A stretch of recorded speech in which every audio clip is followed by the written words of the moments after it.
program, and that's a good thing. Good to be with you. Hey, so right off the bat, right, we get the good news. Saw where Fabian Lovett is a really nice player, by the way. If you dig down in and watch tape of my man, he's a baller. Fabian Lovett can really play. So that is a good news, to say the least. He's coming back. He announced it earlier today, and all right, big man, way to go. It just puts a smile on my face. That's what that does. It was expected, but you never know. Yeah, you don't. You never know. You don't. So you're kind of like, all right, need to see it. So I'm pleased about it. Cozy day. Just that day. Today feels good to me. I'm in a good mood. It's Redemption Thursday. We've edged ever so closer for us to be able to sit down and really embrace and enjoy a little playoff football, buddy.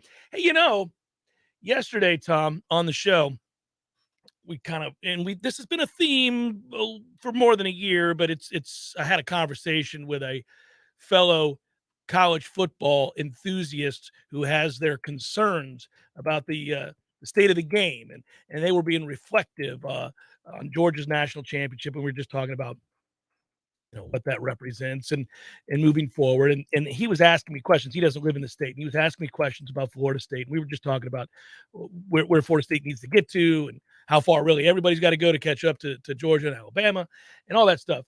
And as we were talking about that and sort of the lawlessness of the land in college football as it pertains to recruits, whether they be high school or on somebody's roster, whatever it might be, right? That process. And we talked about, I basically posited that outside of Ohio State and what I think soon to be Southern Cal, college football is a regional sport. It is very much a regional sport. You really can't compete unless you're in the South. In particular in the SEC, the ACC is not competing. Clemson looks like they're sliding. No other conference is really competing. Now the Big 12 has lost Oklahoma and Texas to the SEC. Yeah, nobody else really competes. They're not really competes. I mean, the stark contrast of Cincinnati in the playoffs, their players to Alabama's players, it didn't look like they played the same game. No, I think the path to competing, quote unquote, and that would be making the final spot of the college football playoff, right? So getting to the playoff would be the accomplishment. Is to be a program like Florida State's where you still have enough in your reputation to bring in enough blue chippers, and then you use the portal to put yourself over the top, much like a lot of college basketball programs are doing. This is a storyline that we know about all too well because we faced a lot of veteran-laden teams this year that might have not been nearly as experienced last season in college basketball. And that's something that's going to be talked about a lot more as March Madness approaches by the national media. But that would be the path for Florida State currently. Now, if we have a revised system in which revenues are shared a little bit more, perhaps the path is easier. But the good news is if Clemson continues to slide and we rise up, right, a conference championship, a good year, the schedule being very difficult as it is for Florida State over the next 5 years, then you might find yourself in a position in 2 or 3 seasons to be in that conversation. You're pointing to the immediate for Florida State. I'm talking about the big picture for college football and what's at stake. Now, this is a long-term discussion about where does the sport go? How does it heal? How do we become less regionalized, et cetera, right? Now, the only reason I bring this up is I said to you, I think maybe it wasn't yesterday, maybe it was Monday. Didn't I say to you that as somebody who grew up loving college football, that I preferred it more than the NFL, but last year I preferred the NFL more than college football, and this year I prefer the NFL more than college football. And at the time I alluded to the fact that there were a lot of reasons for that. It wasn't specific to anything like an NIL problem or it wasn't that, but the amount of teams that can compete, realistically compete, have been seemingly, it was always really top heavy and it was always one-sided in college football historically, but it's gotten even smaller. Like the idea of a Colorado or a Georgia Tech who split a national title in 1990 ever doing that again, it seems impossible. A game that features a top 5 ranked Virginia team against the top 5 ranked Georgia Tech team seems impossible. It actually happened when I was in high school. BYU winning a national championship in 1984. That's never going to happen again, right? So we continue to just funnel this thing down to where you have 4 to 6 teams maybe at the start of every season that have a realistic chance. And even, I don't know about 6. 6 seems like a lot. Seems like a lot. That like Michigan didn't look like they belonged on the field with Georgia. Those two teams are in stark contrast. Yeah, it felt like it in November, but then it was quickly corrected by New Year's Eve. Well, when you watched the game, you went, oh, no. This is not one of these things. Is not like the other. So that was kind of that, right? All right. Well, the symmetry here. I read a great article today. I'll put it. I should link it on Twitter, and that's what I should do because I never do, but I should. I read a good article today by Stephen Ruiz about scheme wars taking over the NFL and how they, comparing and contrasting to the schemes for this year's playoff in the NFL. And there are some amazing numbers in this article that the discussion of modern offenses, and you and I were on this years ago when we were begging the NFL to open its mind, to think more about utilizing concepts that you see in college, like primarily the spread, those kinds of things, right? So the article, and I won't read the whole article. I mean, I'm not going to do that to you guys, but in 07, basically they say all talk of the modern offenses in the NFL, modern era of offenses, start with the 07 Patriots. Okay. And they finished 16-0. We all know that they lost a chance of going undefeated by losing in the Super Bowl to Eli Manning. That they lit up defenses that year. If you remember that year, there were embarrassing results. Like, it doesn't happen in the NFL. Very seldomly do you see a team. The Jags were on the wrong end of some of these this year, but they're the Jags. Very rarely in the NFL does anybody get beat like they do in college. In college, you'll see small teams get beat by big teams 70-7, right? Not in the NFL. Doesn't happen, right? So that season, the Patriots beat the brakes off of people. There was like a 55-10 in there against the Washington football team. There was, they had several games where you're like, Jesus, men amongst boys, right? Which doesn't happen in a salary cap league. It just shouldn't, right? So he talks about that. And Chris Brown, who you remember, Smart Football, kind of an old school stud when it comes to breaking down offenses and game plans and all that. In 09, he wrote a piece in which he said he doesn't even like to analyze NFL offenses because 85% of the league runs the same plays. They don't, the concepts are all the same. Nobody's really changing anything. But what the Patriots did in 07 was usher in a fullbackless era. So Wes Welker succeeded. The slot receiver changed the game. So you end up in 3 wide receiver sets all the time. It pretty much became the standard. And as they went through this, they started talking about how often teams lined up in the shotgun and, how that changed the game. Like, for a long, long time, teams wouldn't line up in the shotgun. Then a few teams started lining up primarily in the shotgun. They weren't under center. Like 80% of their plays, they were in the shotgun. And at first, 3 or 4 teams decided to adopt some of that. Pretty much now it's standard that you, A, don't see fullbacks, B, people being in the shotgun. That is the norm. There's not a ton of people lining up for more than 50% of their snaps under center, right? So that's kind of interesting. So he's talking about the progression of offenses. Well, then eventually we fast forward, and there's nuance here. When Washington drafts RG3, now we've seen a lot of things happen with Lamar Jackson, for example. So this was the NFL deciding to adapt a lot of college concepts. And it starts after Josh McDaniels does some things. Basically, Andy Reid says to Brad Childress at the time, hey, scour college offenses. I've got this Alex Smith guy. He can run around a little bit. And I want you to scour the landscape of college football and find for me plays where we can utilize this guy's legs, because we can do a better job of presenting a math problem to defenses if we can get this guy out and about of the pocket from time to time. Also, he was a little worried about his offensive line at the time. So they did. And they adapted several of those things. Sadly, I mean, you got to give credit to where credit's due. Dan Mullen gets a lot of credit for this because when he was at Florida, he was doing this. And they took a lot of those concepts. And I'm talking about when he was the OC. So then that happens. And everybody's like, this is gimmicky. This isn't going to work. You're going to get some guys killed.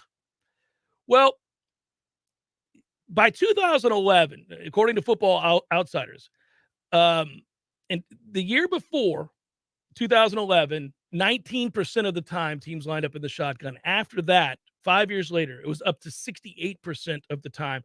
In 2021, only 3 teams lined up under center more than half their snaps, only 3. The trend in the usage of 3 receiver sets, same thing. We expand on that, and you see a gradual as you move forward, and you go from there. Then you see Colin Kaepernick. Then you see Chip Kelly's Eagles. Then you see Cam Newton. Then you see Robert Griffin III getting drafted. Then you see Lamar, right? So you and I were talking about, okay, so right now in the NFL, they have the most amount of variety schematically on offense. 14 years after the Patriots kicked off the modern offense era, if you will. We have never seen schematic variation in the NFL as diverse as it is currently. And I think we have the answer to the very long-winded conversation that I'm in now about why you and I and many others are actually gravitating towards the NFL. It is far less predictable. They have adapted to a wide array of schemes. We see people coach it up in so many different ways now. I mean, you can watch an NFL game and go, these two teams are running completely different offenses, which makes it really interesting for these defenses who practice a certain way, right? And so you're not seeing the wide array of opportunity for college football teams to win games. I know for different reasons. You're seeing, can anybody rise up and beat Alabama? That's the goal every year. That's all we have, right? That's it. Maybe 3 teams. That's it. That's all you got. The rest of us, why are we even playing? What the hell's the point? In the NFL, there's a lot of diversity, a lot of change, a lot of, there aren't so many constants. It's fantastic. I think some of it is the fact that offensive linemen don't know how to block the old school way. And so some that were on the fence were pushed to the other side who said, all right, we got to adapt spread concepts because, I mean, we can't take a first-round tackle and develop him for 3 years. He needs to play now. That's the way this works. Now, there are others who were forward-thinking. John Gruden, the now infamous John Gruden, wanted to be under center far more. Yes, and then he took his break from the NFL after he got fired in, I think it was 2009, whatever year it was. And he was on Monday Night Football about 5-6 years later when he was openly talking about the playbook that he was building. He was building his own playbook. It's ready. Anytime somebody wants to hire me, I have a playbook. He said, I'm going to be in the shotgun 80% of the time. He hated the shotgun. He mimicked, he would call it basically less than manly football. Correct. To be in the shotgun. Yes, I know. Yeah.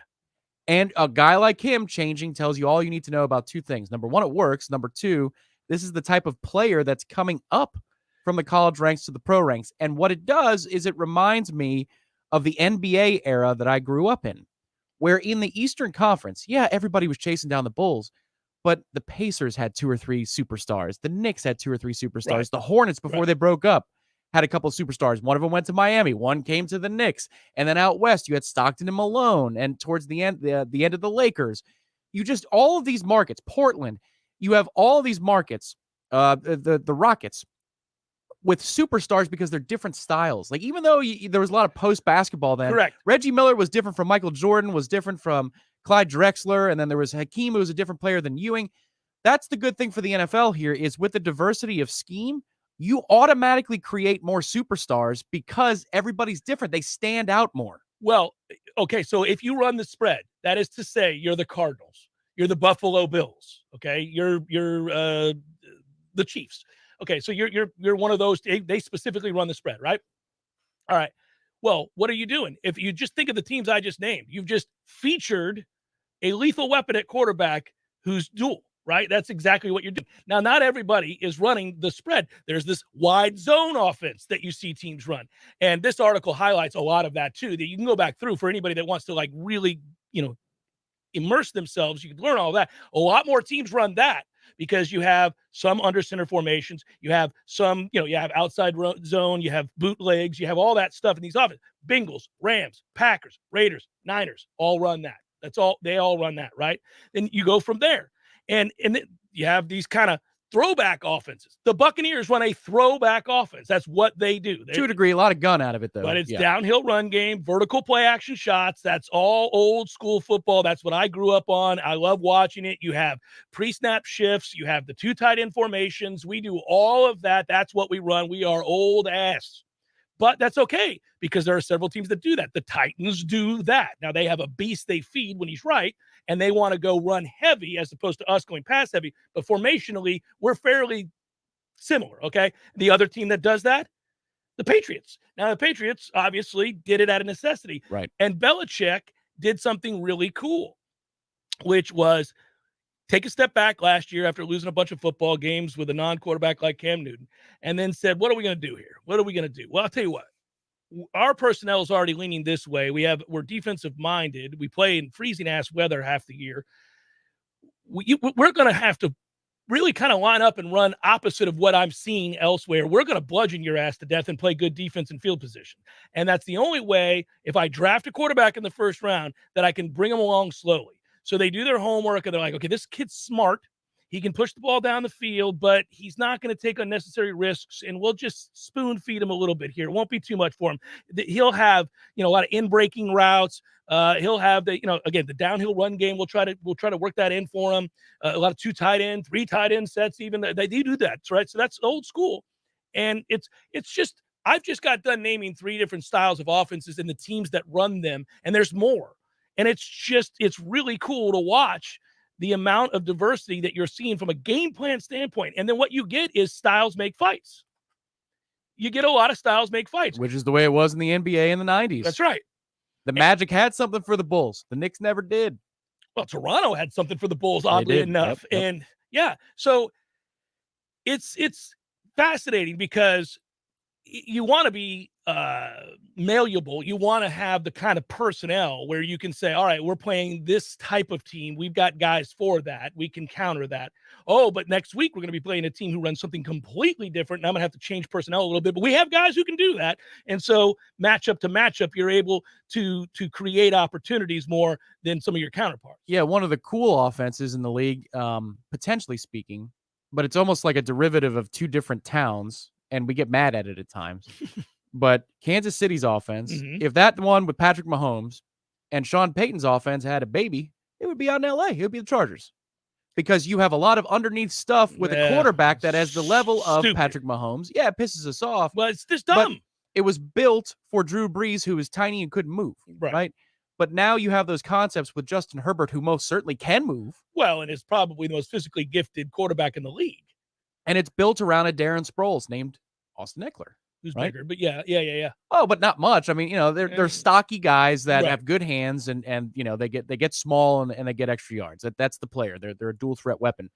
But then you're right. Then the Bucs, if the Bucs are similar to the Patriots offensively speaking, with a little bit of Bruce Arians offense mixed in there, and you can argue about what percentages, but the difference is the Bucs have the receivers and the Patriots have the trench warfare and the better defense, right? So you have all of these things that are kind of the same, but quite different, even though they're of the same tree. And then you have multiple clashes of different styles, like Bucs Eagles this weekend. Could they be more different offensively speaking? Correct. That's exactly they couldn't right. be more different. No, it's awesome. That's what you want. And that's why you're gravitating towards it. If Baltimore and Cleveland, unfortunately, I would have preferred both of those teams made the playoffs. Yeah.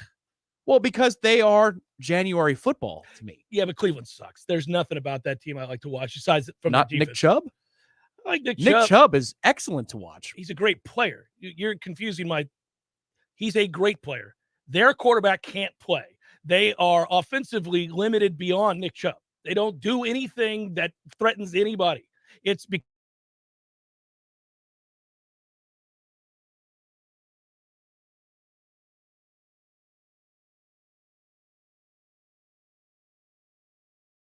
agreement with you. I like that style of football. I get what you're intimating, but the rest of that team, ugh.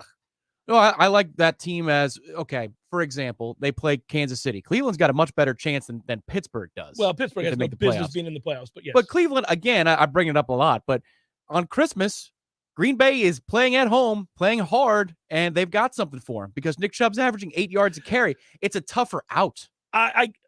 So if you have a team like that, a healthy Derrick Henry in Tennessee and Baltimore all make the playoffs, and then they play, let's just say that the Chargers made it and the Bengals made it and the Chiefs. So they're your 6 in there. Okay, you're talking about razzle-dazzle against ground and pound. I like that. The problem is, again, the other teams that you alluded to that like to run and play that style all have quarterbacks that are plus players. And unfortunately, Cleveland does not have a plus quarterback, and you can't, at that point, you're one-dimensional, and in the playoffs where things get bogged down anyhow, that run game would be taken away. Nick Chubb ain't doing nothing if he doesn't have a quarterback that can push the ball down the field consistently. Oh, they've got to get better there. There's no question about that. But they took Kansas City down to the end. And if it wasn't for the fumble out of bounds and the touchback last year, who knows? Oh, well, you're talking about the team that was, and he was healthier. Yes, yeah. They were. But this version. Oh yeah, he was shot. He was shot. Yeah. I mean, who knows? I'm not a doctor. He leads the league in passes batted down because he's tiny, and he doesn't have a strong arm because of the injury. I don't know why they ran him out there. The last 5 games, I would never have played him. You had a better chance with anybody else starting. Yeah, agreed. And people in Cleveland are up in arms because the organization is backing Baker. Well, look at the market for quarterbacks out of the draft this year. You got to stick with your guy. It's a bad year to be picking top 5. Just a bad year. I wouldn't stick with him. Well, then you have got to go find a free agent. You're running in find place. What Russell Wilson's price is to come to a town like Cleveland because he doesn't want to go there. Well, he's not going to Cleveland, but I would move on. I don't think even a very, very healthy version of him is going to get you to where you want to go. So at that point, when you make that distinction, that's just me. You may disagree, but when you make that distinction that guy can't, you got to go. You can't be wasting your time. Well, I hear you there, but he's still on his rookie deal. Like who is a better replacement that's out there on the street? You got to factor in who would actually want to come to that situation. You can make a compelling pitch that we are a quarterback away from being an 11-win team and maybe we can make a run at this thing, but I just don't know what the talent pool is going to be. So if you can't replace Baker with somebody that's markedly better, why even bother right now since he's on his rookie deal? So you just got to wear a useless season, man. Yeah. Say that to the vets. Tell that to your fans. That's awful. You can't. That's where we got bailed out. The Brady was available that particular offseason. Yes, and that's why you and I had the long discussion about it. It's like, man, you're never going to get this chance again. If you think he can still play, you have to move on from Jameis. As much as I love Jameis, and I didn't want to. I was because the upside of Jameis was huge, but I was like, it is Tom freaking Brady. There you go, Jameis to Cleveland. No, that would be a yes. I think the Saints will re-sign him. You think so? Well, they saw. Well, again, it's the open market, they but saw what life was like without him. They're courting Russell Wilson. Apparently, Russell wants to go there and like one other market. You think about this: the Saints were 5-1 or 5-2 at the time that Jameis goes down, and they're leading that game against us, and he's playing well. Since they lost him, it's been a struggle on offense. It's been a toughie. Now they weren't lighting it up, but they were much more efficient. He had actually. Oh, he was boringly efficient. He had learned. Geez, they've neutered him. Yeah, well, they neutered him. It was like yards per attempt, like 5. The whole league, basically, any gunslinging type of quarterback gets neutered quick these days. It's all about the turnover or the lack thereof, right? Like just whatever you do, check it down, baby, check it down. I'm like, but that's why I like some of these other offenses that don't do that as much. You also have to have a very dynamic runner, and we're talking about different things here. Jeff Cameron Show, 93.3 Real Talk Radio, Warchant TV. Every great construction project, whether it's a new addition or renovation, starts with a plan. At T-Spark, we are excited when our clients contact us to assist with that plan. Through our team of architects, draftsmen, engineers, we can help you with your project's planning and design, potentially saving costs in the long run. Whether you have a residential or commercial project, we look forward to working with you. Call us today or visit us at tsparkconstruction.com. License number CGC 1525336. Applications, onboarding, payroll, termination. Business owners and managers, these are the processes that take away too much time from what you do best. But what if there was a locally owned, responsive solution that would charge you a fraction of the big national payroll companies? Sound too good to be true? It's not. North Florida Payroll Services is Tallahassee owned for nearly 15 years. And in that time, their prices have never changed. The reason North Florida Payroll Services can do that? Exceptional customer service that constantly evolves with the latest technology. From application to termination, for turnkey service for your payroll and HR services, trust a Tallahassee expert and save yourself time and money. North Florida Payroll Services. Online at northfloridapayroll.com. Are you stumped on who to call for fast and affordable crane and tree service? Deep South Tree Service is a cut above the rest. They go out on a limb for their customers. With the largest crane in the Big Bend area, no job is too tall, no job is too small. Call Rob for a free quote today. 850-877-TREE. That's 877-8733. Deep South Tree Service. Our roots run deep. Hi, this is Justin Colvin, founder of the Medicare Help Desk. I routinely speak to seniors who are overwhelmed by the multitude of coverage options available to them. That's why I created the Medicare Help Desk radio show. Tune in every Sunday at 11:30 a.m., where I provide clear answers to all your questions about Medicare. If you know me, you know how I feel about supporting local. You also know that I love dad jokes. So it really bugs me when somebody I know calls anyone other than Paul's Termite and Pest Control. This year marks 50 years that Paul's has been servicing our community as a family-owned business. That really means something. All treatment decisions are made right here, not some corporate headquarters 100 miles away, but right here. Local knowledge means they know exactly when and how to beat certain issues that are unique to our region. All decisions about North Florida made by North Floridians, and being local doesn't always mean small. Paul's is the largest locally owned termite, pest, and lawn company in the region, but you'll always get the small town treatment and quick service also. Paul's offers a same-day treatment guarantee if you call by noon. If you see something in the morning that's not supposed to be in your house, call Paul's and they'll get them all that same afternoon. It's that easy. For the elimination of termites or any other pest, and for a greener lawn too, visit callpauls.com. Hi, I'm Jeff, founder of Witch Superior Sandwiches, and I'm here to tell you about our signature witch, the Wicked. Why call it the Wicked? Some say it's wicked tasty, some say it's wicked large. One thing's for sure, with oven roasted turkey, ham, pepperoni, roast beef, and bacon, as well as your choice of 3 cheeses, it definitely takes you from wicked hungry to wicked happy in just a few wicked good bites. Only at Witch Superior Sandwiches. On Wednesday, the Wicked is just $5. 5 meats, 3 cheeses, $5. We all want more energy, more strength, more results. Well, welcome to Orange Theory Fitness as you take a step towards feeling more alive today. Backed by science, Orange Theory's heart rate monitored workout is scientifically designed to keep heart rates in a target zone, spiking metabolism and increasing energy. Orange Theory Fitness is a one-of-a-kind group personal training workout resulting in more energy, visible toning, and extra calorie burn for up to 36 hours. Experience a more vibrant life today with Orange Theory Fitness. To find out more, go to orangetheoryfitness.com.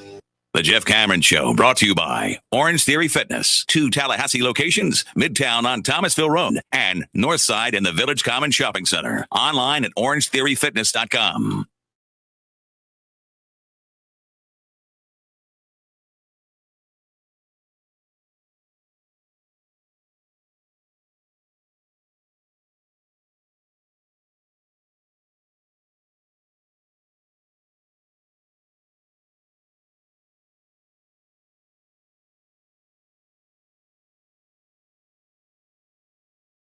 His return, but he did announce that he is coming back, and that is you go read the article on Warchant.com. Austin Cox wrote it about an hour ago. Yeah, he's a key starter. He's absolutely a key starter at a position where you really can't really lose anybody else. So I'm excited. I'm very excited. He's a good player, and you know what?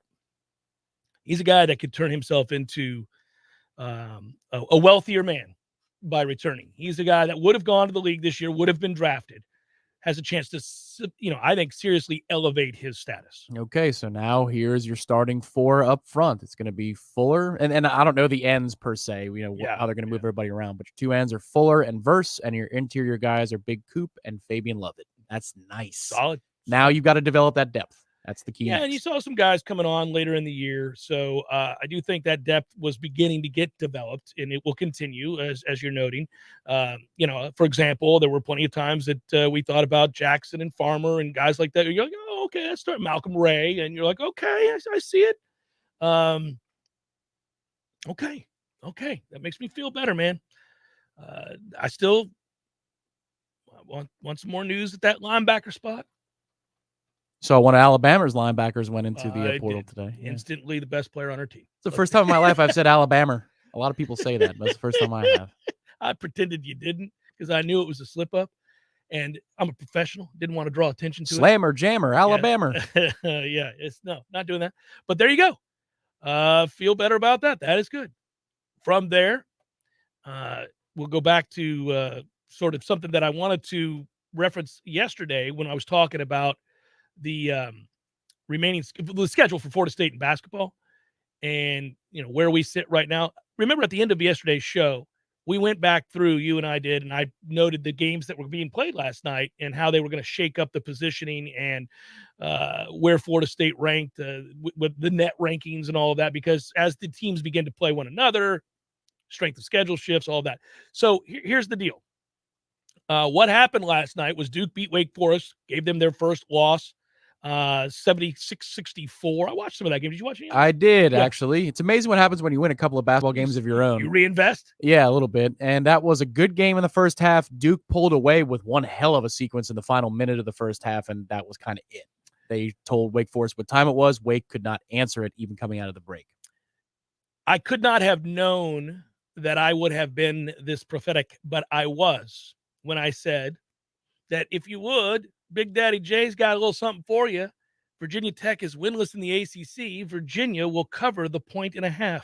Oh, buddy. Yeah. Never a doubt. Never a doubt. It was in the whole way. Cha-ching! We're on the cover train, baby. Virginia wins at 54-52. That's a cover. That's a putt up the slope that goes by the hole and rolls back down and in the cup. That's a cover.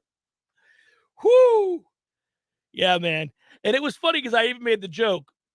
I don't care how it looks. Just win by 2 or more, guys. It looked ugly, and they won by 2 or more. 54-52 is so Virginia. So Virginia. Unwatchable. It's enough to make you angry. It's an affront to quality basketball everywhere. But it's a win. You know, this game Saturday is actually a really big one. I was looking at the remainder of the schedule, including the ACC slate, and playing the internal W's and L's game. Just an internal one, not one made for broadcast air. A little bit.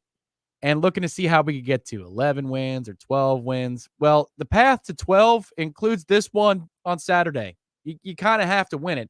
And I don't know that 11 conference wins is going to be good enough to secure an at-large bid. Because the conference isn't great. If you're currently looking at net rankings, now, listen, is it too soon to do this? Probably. But I'm going to give them to you from who's in first to where I'll go all the way down to. You'll list every single team. Well, okay, because it matters. You ready? Okay, all right. No. Of the ACC. Oh, you're talking about the 11 wins. I was like, my God. Oh, we'll be here all day. Yeah. No, I'm not doing that. No, here are the net rankings and where Florida State, where the ACC sits, to your point. Point. Okay, you ready? Miami, 81st. Leads the way? They're in first place in the ACC. Oh, okay. All right. I'm going in order of the current, of ACC standings and where the correlation is in net. Okay, got you. 81st, Miami. 69th, nice. Notre Dame. Duke, 12. Okay. North Carolina, 32. Louisville, who we gave their only, now they have 2 losses. They got their ass beat at the Yum Center. They did. That's about to fall off a cliff, by the way. Mm-hmm. Anyhow, 106th. What a good that one, did you? 82nd is Virginia. Then us, 72nd. Wake, you see the trend here? Wake, 57th. Clemson, 66. Syracuse, 98. Boston College, 196th. NC State, 122nd. Georgia Tech, 154th. Pitt, 197th. Jesus, get it together, Pitt. Virginia Tech, 39th. Well, a lot of good it does you, Virginia Tech. You're 0-4 in the conference, but you're 39th in the net. That's a sneaky important game then. Hopefully they've quit by that point. They have every reason to. Advances our net. So Florida State also revised the schedule, by the way. I don't know if you guys saw this, to make up the previous COVID-19 postponements. So we'll take on North Florida at the TLC-CC next Thursday at noon. I guess you'll have live updates for everybody. A little nooner on a Thursday. That game was originally scheduled on the 21st of December. Then they turn around, unfortunately, and quickly have to go and play Miami on that Saturday. So so the week is Syracuse on Saturday, Duke Tuesday, UNF Thursday in a complete tweener game that you might not care about, and you should, because they've walked into this building and given us hell. Fits. And then you go on the road, play Miami. That's a 4-game stretch. That is inconvenient, sir. Our Boston College game, which was originally scheduled for December the 29th, has been moved to Monday night, February the 21st. Thankfully, we rescheduled that game. You need that one. You do, but it's 2 days after you play Duke at night on a Saturday. So, I'm not I like us to win the game. But, Yeah. Could have used a Tuesday. Yeah. So we're going to have to be playing in both the made-up games in a scenario by which it is a 2-day turnaround before a road game. No, man. That's not what you do, but it's a weird year. So our game against UCF, the Orange Bowl Classic in Sunrise, will be the only one, unless they decide to make that up too. I don't think they will. It will be the only game that was officially canceled and not made up from the original 31-game schedule. So that's where we sit. Yeah, I want the games. I mean, you want to play the games. Yeah, you need every opportunity you can to win. You Apparently, you need to play UCF and UNF to better your net. Apparently, because good Lord, what happened to you, Pitt? I'm offended by that 197th net. What happened to you, ACC?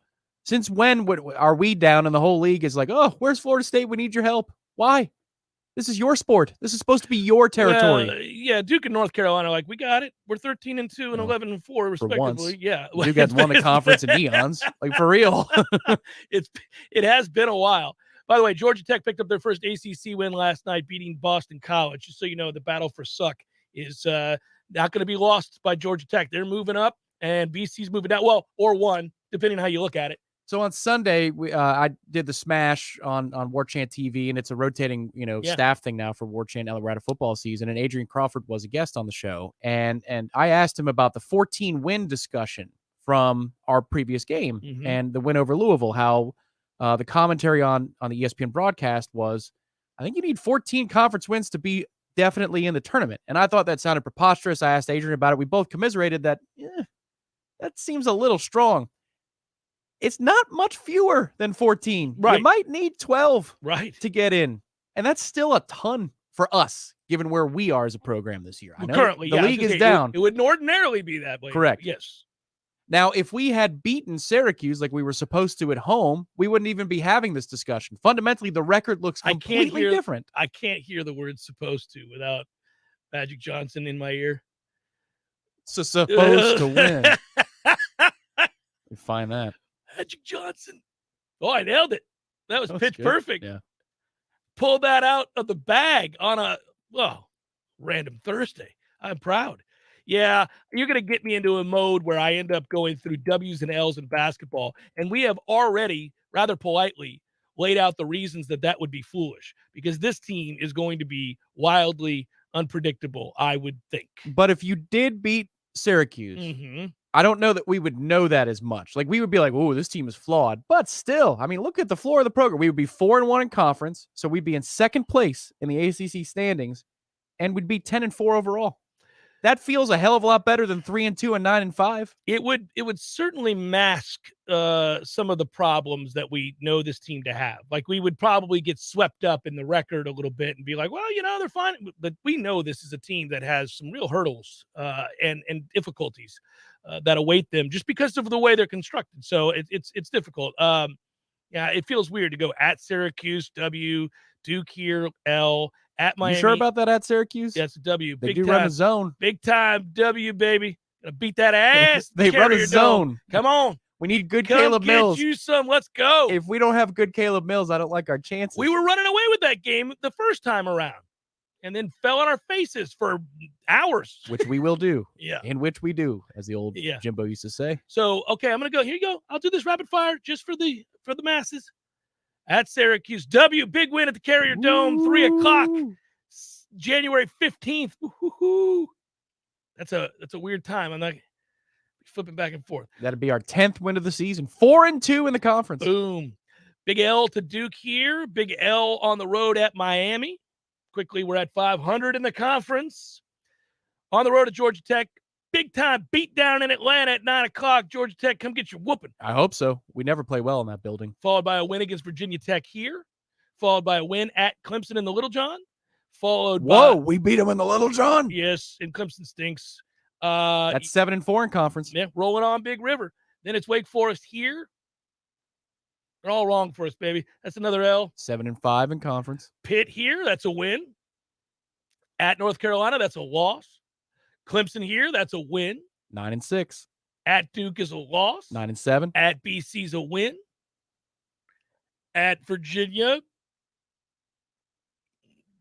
probably a loss. 10-8 in conference. Notre Dame here. It's a pretty quality Notre Dame That's a team. good team. That's probably an L. Why am I giving us an L in the Tucker Center? You cannot do that. The TLC is not a place in which you just stroll on in and expect to get a victory. We're going to get all the calls, right, Mike Bray? We're in the league, too. NC State here, another win for Florida State. There it is. 11. Well, wait, no. So did you revise the Notre Dame stance to be a win for Florida State? Yeah, I'm going to. That's 12. Yeah. That's 12 conference We're wins. in. We're in. Maybe a little work to do at the Barclays Center for the ACC tournament, March the 8th through the 12th. Unfortunately, because I would have told you, I'll meet you there, Tom. Let's have fun in Brooklyn. But I'm going to be skiing in the mountains of Montana, so that is not going to happen. Looks like I'm filling in on those days. There you go. We got to have coverage. Have some fun with it, buddy. I won't be here. That's what I'm hoping I'm saying in about 48 hours. It's the Jeff Cameron Show, 93.3 Real Talk Radio, Warchant TV. Your local news now. The Tallahassee Police Department announced Wednesday that a man missing from Tallahassee who was reported missing on January 8th was found dead in a Jackson County landfill that same day. 54-year-old Jorge Diaz Johnston was reported missing on January 8th after last being seen on January 3rd in the 2800 block of Wilmington Grain Circle in Tallahassee. Diaz Johnston was found dead at 9:30 a.m. in Jackson County. The death is being investigated as a homicide at this time. Detectives ask anyone who may have information regarding this incident to please call TBD at 850-891-4200, or you may also remain anonymous by calling Crime Stoppers at 850-574-TIPS. After hours of deliberation, the City County Planning Commission voted Wednesday to deny a local homeless shelter's permit request. The shelter, City Walk Urban Mission, has been a subject of controversy ever since it opened about a year ago. Nearly 24 communities spoke at Wednesday's meeting, all in opposition to City Walk. This is Rachel Lene with your Real Talk 93.3 local news update, brought to you by Macklemore Systems, Tallahassee's go-to Mac store. Check them out online at MacklemoreSystems.com. This is meteorologist Paul Trombley with your Real Talk 93.3 weather update. Mainly clear skies this afternoon with highs around 64. West winds 5 to 10 miles per hour. Lows around 42 tonight. Clear skies and quiet. Clear skies again tomorrow. High of 63. Mid-60s Saturday with a chance for scattered showers. Cooler Sunday with highs in the upper 50s and storms possible. This report is brought to you by the Lawn Johns. For all your landscaping and lawn care needs, visit thelawnjohns.com. Right now, 60. If you weren't the owner of Gordo's and all those wonderful restaurants, Eddie, what would you be doing? You know, I think I'd want to be I don't know what I'd want to be. A boat captain or a cowboy. You know how to use a lasso? No. You'd have to do that if you were a cowboy. Yeah, but I've never even been on a horse. It's not my place to be on a horse. I agree. And the horse thanks you. Gordo's, bringing the flavor and flair of Cuban food to Tallahassee since 1996. If you weren't the owner of Gordo's and all those wonderful restaurants, Eddie, what would you be doing? You know, I think I'd want to be I don't know what I'd want to be. A boat captain or a cowboy. You know how to use a lasso? No. You'd have to do that if you were a cowboy. Yeah, but I've never even been on a horse. It's not my place to be on a horse. I agree. And the horse thanks you. Gordo's, bringing the flavor and flair of Cuban food to Tallahassee since 1996. It's Congressman Michael Waltz on the Greg Tish Show. Good morning, Congressman. How are you doing? Hey, doing well. Again, just what you have to go through day in and day out. I don't know how you have hair left, or like Matty Rowe, just completely bald. Hey. Sorry. And the irony of it all, the progressives are the tail wagging the dog. This whole bipartisan White House is a joke. We're just watching them, eat their own. The Greg Tish Show, Monday through Friday, 6 to 9 a.m., only on Real Talk 93.3. The Jeff Cameron Show is a production of the Warchant.com Multimedia Network. Check out Warchant.com today for the latest news inside Florida State athletics. That's Warchant.com. Now, back to Jeff on Real Talk 93.3.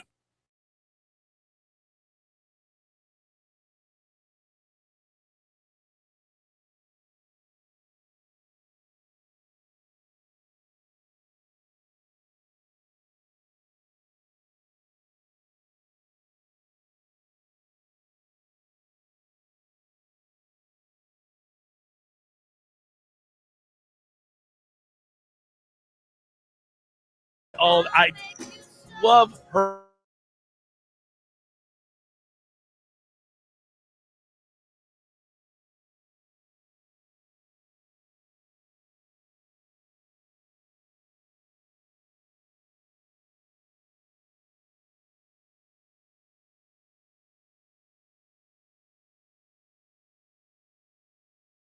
recently as a few years ago that were very, very, very good. The Ronettes are what they are. It's very of the time.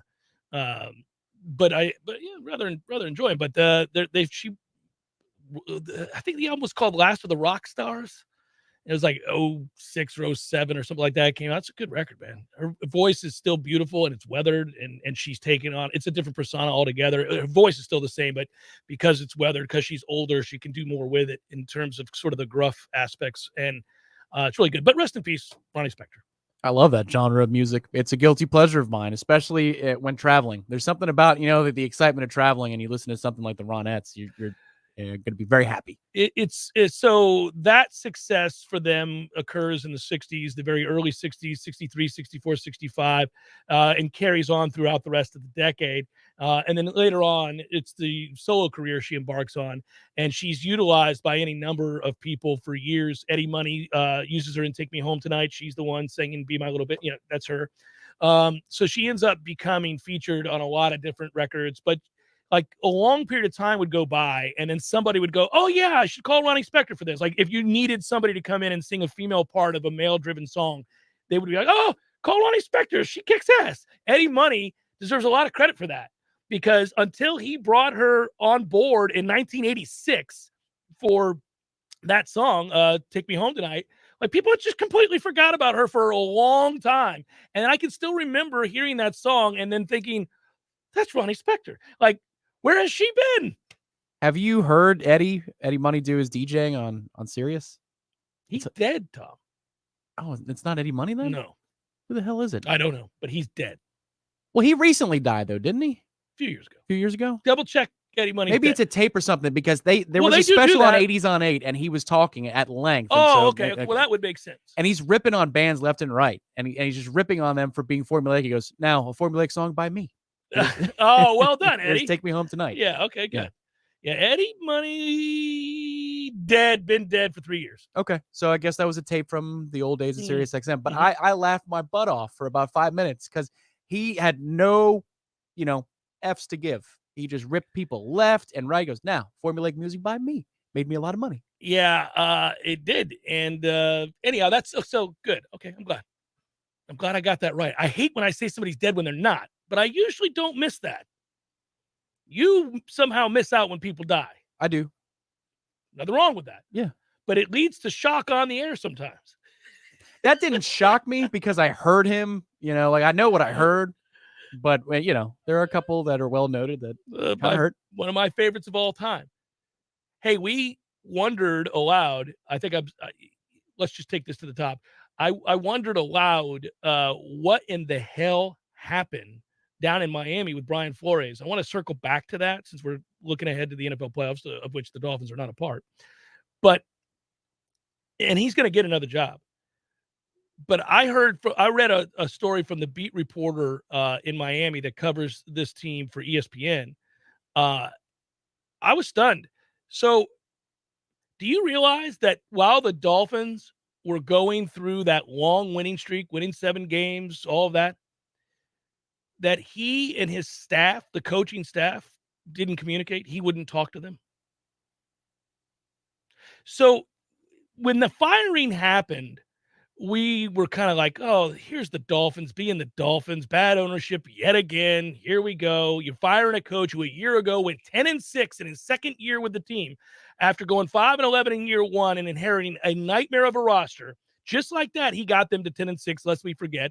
And this team, which started horrendously outside of opening day where they won, by the way, they swept New England. But anyhow, he wins that game. He has a winning record against Bill Belichick, who he's a protege of. Has a bad year, but not a terrible year. I mean, they bounced back and did have the winning streak, and then he gets fired, and we were thinking, what in the world? So when they were citing relationship issues and a lack of collaboration, okay, so this reeks of something behind the scenes because not one time was football mentioned.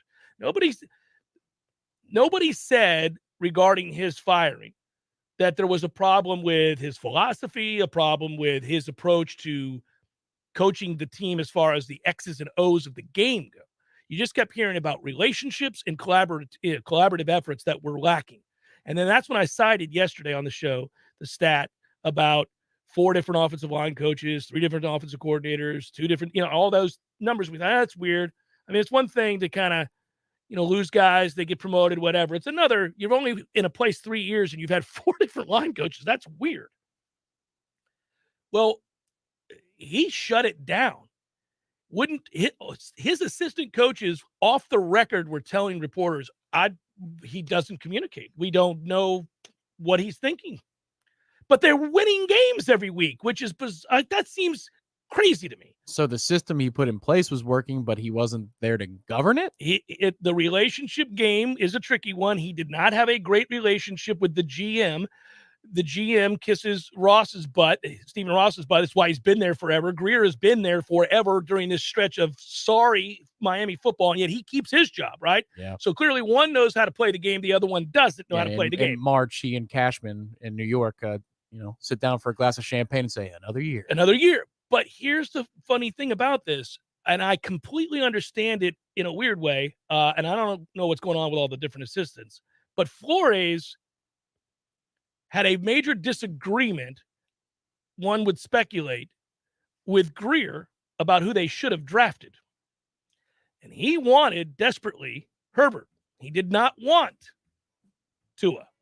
And so that relationship got frosty. Oh, yeah. But now the theory is that Greer also didn't want Tua, but Ross told him they had to draft Tua. And so you have this fractured, and here we go. Yep, that's where it is. Can you imagine that? What a mess. Hour number 2, forthcoming. Stay with.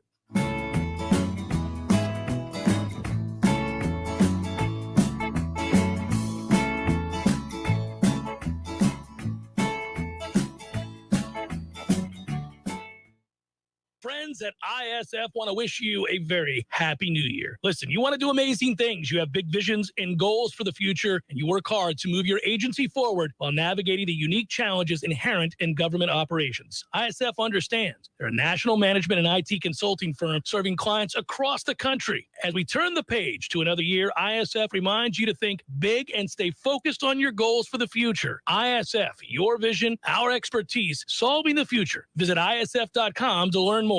Stuck in an expensive timeshare contract and feel like there's no way out? I'm almost at $10,000 in 4 years. I've never traveled anywhere. They made this sound that this would be a really good deal, that I could go anywhere, anytime I wanted to. That never worked out. I'm Chuck McDowell, CEO of Wesley Financial Group. I've helped thousands of people get rid of their timeshares. I know all the tricks because I'm embarrassed to say I once worked in the timeshare industry. We've saved suffering timeshare owners millions in debt and maintenance fees. When you're approved as a client, I guarantee you a 100% success rate. We'll get you out of your timeshare, eliminate your payments, and get them off of your back permanently. I honestly would recommend that you call Wesley Financial. They will help you. Call Wesley Financial Group now for your free information kit. If they can't get you out of your timeshare, you'll pay nothing. Call 800-600-9595. 800-600-9595. That's 800-600-9595.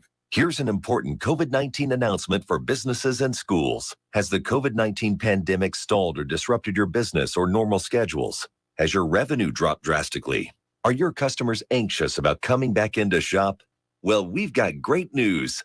Pulse Innovations has developed a thermal system with facial and temperature recognition that can end your troubles right now. Everyone knows that one of the fastest and most reliable ways to identify COVID and other viruses is to detect fever. Our new high-tech development can scan up to 20 people all at once from 10 feet away to provide an immediate reading of those that may have a temperature. This system can give your customers a peace of mind when coming into your business. Call us for free details and a free no-obligation demo. Call right now and get that peace of mind. 800-716-4665. 800-716-4665. 800-716-4665. That's 800-716-4665. Coming up next, more of the Jeff Cameron Show. Live and local on Real Talk 93.3. WVFT. Got to the armory, the brief on the wild. Breaking news this hour from townhall.com. I'm John Scott. President Biden says the government plans to double to 1 billion the rapid at-home COVID-19 tests to be distributed free to Americans. Speaking earlier from the White House, his administration will also make the N95 mask available for no charge.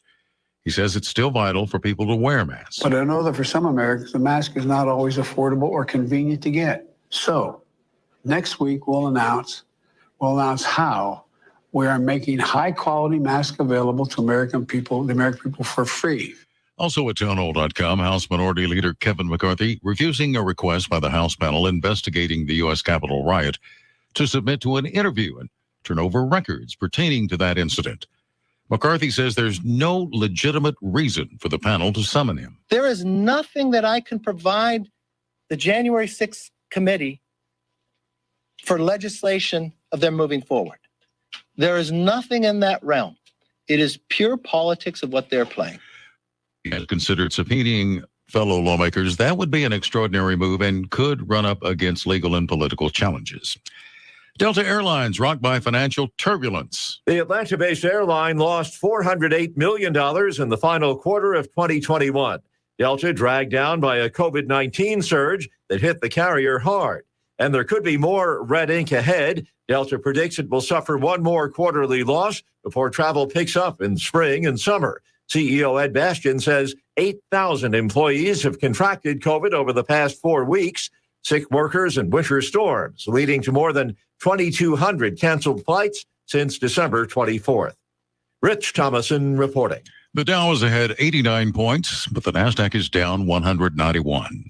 More at townhall.com. So I invested in one of those fancy new exercise bikes. Without a doubt, a very special tool to help me get healthier. The problem is 3 days go by, then 4, and I've done nothing. And then it's night 5, and I'm sitting at the kitchen table, and I look down at myself, and I can't help but just laugh. Because there I am, wearing the exercise t-shirt that came with the bike, and I'm eating 2 corn dogs. And I think we'd all agree, the special tool only matters if we use it to our benefit. At United Faith Mortgage, we believe we have an advantageous tool for you. Our mortgage team is an arm of a bigger company who is a direct lender, which means our company gets to use its own money and make its own decisions. There's no middleman. And often, this allows us to get you a better rate on your refinance or new home purchase, which can save you monthly and lifelong money. We are United Faith Mortgage. United Faith Mortgage is a DBA of United Mortgage Corp. 25 Middle Park Road, Melville, New York. Licensed mortgage banker. For all licensing information, go to nmlsconsumeraccess.org. Corporate NMLS number 1330. Equal housing lender. License in Alaska, Hawaii, Georgia, Massachusetts, North Dakota, South Dakota, or Utah. This is Patty Wilson. Oh, I'm sorry. We're ready. He's recording. Why are you always saying your last name? It's Patty and Scott. Everybody knows Patty and Scott. I don't know. This is Patty Wilson. I am Patty Wilson. What is the idea behind said promo? It's for Patty's Playhouse. We're on Patty's Playhouse Saturdays at 11. Tune in. That's stupid. Just tune in. Saturdays at 11. Patty Wilson, Patty's Playhouse. House talk with a happy ending. Each and every time. We all want more energy, more strength, more results. Well, welcome to Orange Theory Fitness as you take a step towards feeling more alive today. Backed by science, Orange Theory's heart rate monitored workout is scientifically designed to keep heart rates in a target zone, spiking metabolism and increasing energy. Orange Theory Fitness is a one-of-a-kind group personal training workout resulting in more energy, visible toning, and extra calorie burn for up to 36 hours. Experience a more vibrant life today with Orange Theory Fitness. To find out more, go to orangetheoryfitness.com.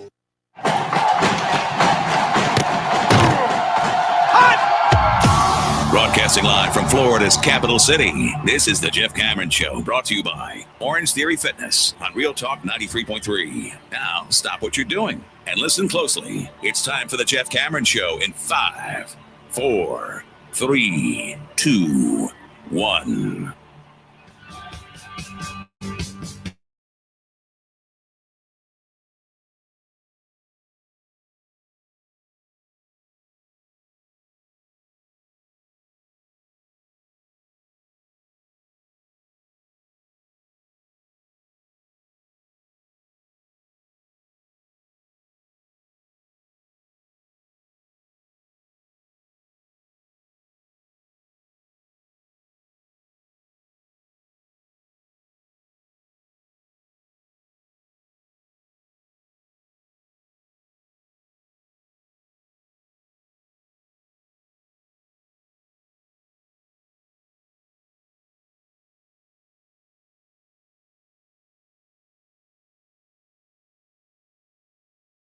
The ASU transfer, Johnny Wilson, making that catch from A.J. Duffy. And I was like, ooh, That's different already. That looks very different. You don't have to be the most accurate thrower in the world if you're throwing to Johnny Wilson. That's 6'7" with hands. We'll see about the hands. But we that do know particular catch is fun to watch on video. That the wingspan, that's the one decent thing about, if players are going to be creating their own content, that maybe we do get a window into private workouts more than we ever would before. Mm-hmm. And that's what this clip was. It was Cam McDonald that put it out there. Well, thank you, Cam. I'm really pleased that you did, because, it doesn't take much as we enter the offseason to find reasons to be encouraged. And that video is A.J. Duffy throwing to Johnny Wilson, and Wilson's like, got you. That's way over my head, but I got it. Redemption Thursday means I got to actually pick games. I do agree with Tom's teaser. Oh, all right. The 10.5 Patriots, 6.5. Nope. Chiefs. Maybe I don't agree. Oh, you I'm don't. doing Bucks -2.5, Chiefs -6.5. Well, now what's interesting, basically that's Tampa to win the football game, but you did see the weather on Sunday down at Raymond James, right? Rainy and windy.